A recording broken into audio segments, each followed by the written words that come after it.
What's going on, everybody? In this week's video, I am going to be going over how I set up all the isopods that I own in one universal setup. Stick around.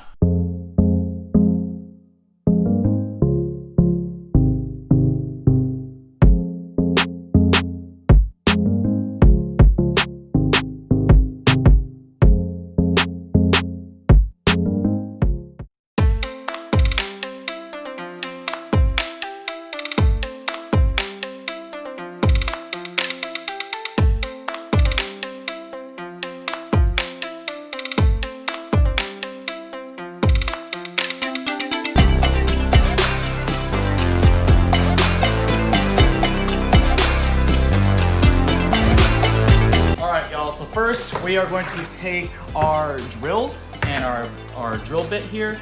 It doesn't matter which size you use as long as it's not something too big, but the idea is I just want to create some ventilation hose.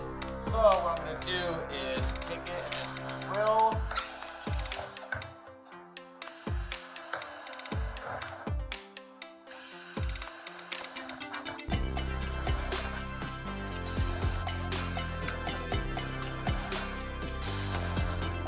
All right, y'all, first step is you want to get the coconut core nice and hydrated. So I am going to just let this sit in here for a couple of minutes with some water so that this coconut stuff can soak all that up, get rehydrated, and it'll be easier to break apart. Once the coconut core is all set up and ready to go, I'm gonna add in a small handful of some Cypress Mulch. Now, I'll get at this at the end of the video, but all this stuff doesn't have to be exact.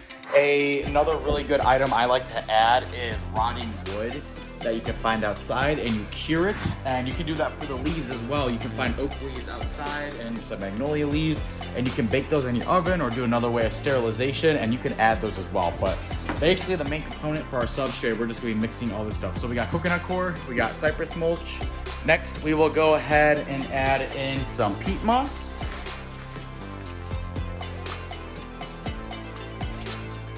Following that, we'll go ahead and add in a healthy handful of our organic topsoil with no fertilizers. After that, we'll go ahead and add in a couple of chunks of our charcoal.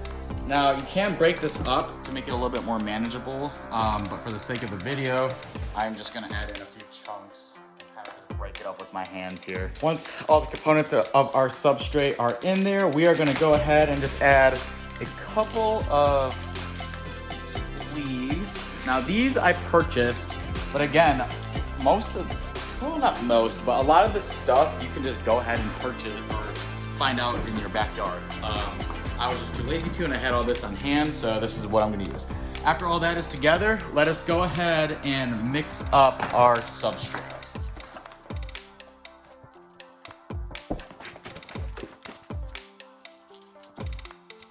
Now, once all that's mixed together, you can see I am left with this beautiful, nice, rich looking substrate. And that will be the perfect medium for the isopod. So we're gonna go ahead and get our pre-drilled tub, and we're just gonna fill this a couple of inches high with the substrate.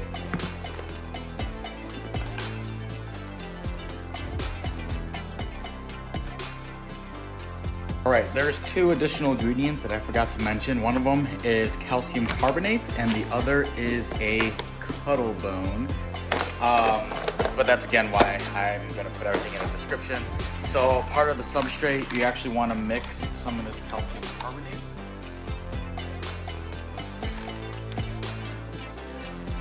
Add that in, and we'll just go ahead and mix that in with everything as well.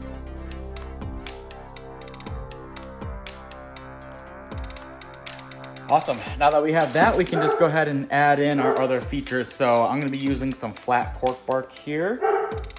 And I like to put that on one side. Again, rotting wood, that stuff is gold to isopods. We're gonna put some sphagnum moss here on the other far side. And then we are also going to sprinkle some more leaves around the entire thing. That will get a nice looking substrate. And finally, all we gotta do is add in some Cuttlebone.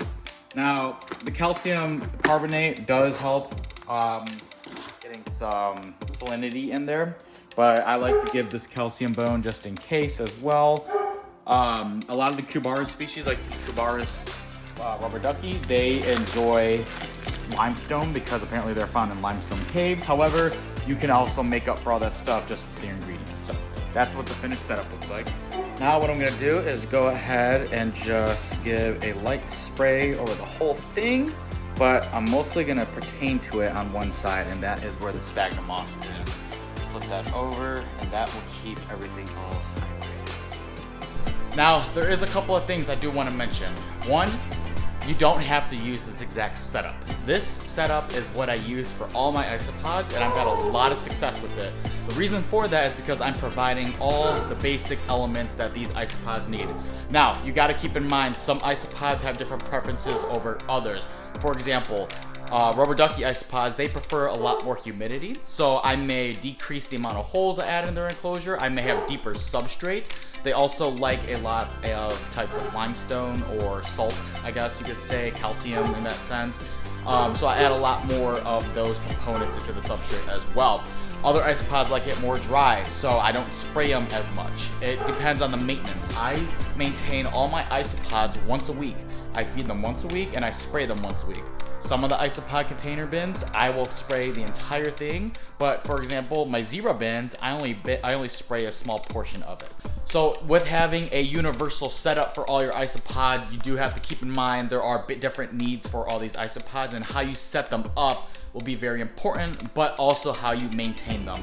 And that is one of the most important things you can do when keeping isopods. But again, this setup that I use, I have different bins, obviously different sizes, sorry for all the OCD people, but all these bins that I have, they're all set up with the exact same substrate that I use, and I add a couple different components such as the rotting wood, leaves, and all that other nonsense. But it works for me, and it can work for you too.